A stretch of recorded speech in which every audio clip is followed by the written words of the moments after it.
It is the Savage Nation, still going strong after 20 years. So now here's how you're going to define what your politics are. Many of you don't know what you are politically. I'm going to tell you a story through a guest. Here's the headline. Health Department raids community picnic and destroys all food with bleach. After you hear this woman's story, you tell me whether you want bigger government or smaller government. And then you will decide whether you are a Democrat socialist or an independent conservative, as am I, a borders, language, culture, savage conservative.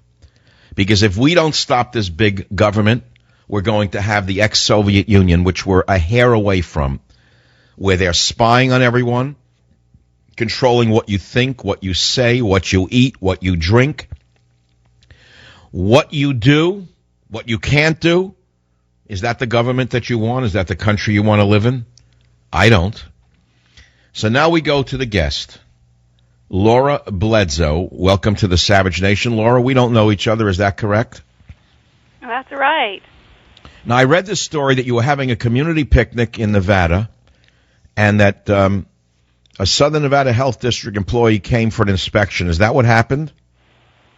Yes, we have a little farm out here just outside of Las Vegas, and we were having a celebration of the harvest, and I wanted to invite my community to my dinner and advertise to come to a farm-to-fork dinner right on the farm, and didn't know that I needed to get a health permit to have dinner in my backyard.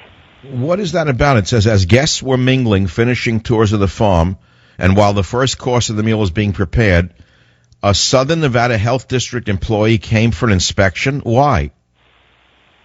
Well, we had advertised this event and didn't, as I said, didn't realize that I would need to get the health department involved, and so they found out about it, about the dinner, and contacted us a few days before and informed us in quite the opposite, that we did need to come and pay a fee. And they wanted to tax you for giving away food? Well, I mean, it wasn't given away. We did charge for it, and this is the interesting thing. If we hadn't charged for it, there would be no health concern at all. So it's all about taxation.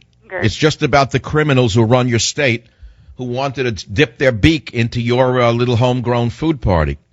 It's just a criminal syndicate called the Tax Board, which is no different than any other criminal syndicate trying to take away something that is not theirs to take. Was this homegrown food?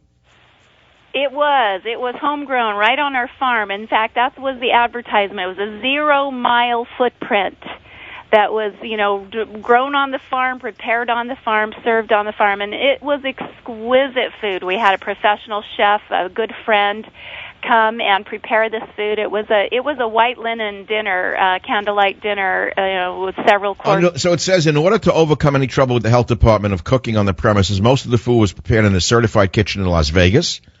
And to further remove any doubt, we rented a certified kitchen trailer to be here on the farm for the preparation of the meals.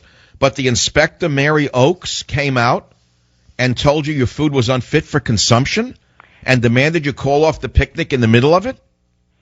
Here was the problem. So we complied. We went and filled out the permit. They told us that part of the permit was an inspection of the premises.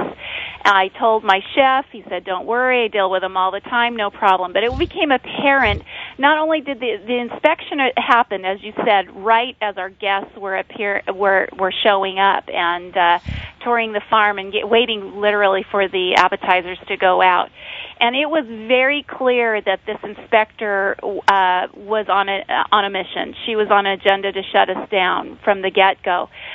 She was shocked that we had the certified kitchen and we had done all of these things that we figured she would be looking for. But here was the issue, the biggest issue. She tried to find fault with many things, and this is what she found fault with: that our meat was not processed in a USDA facility.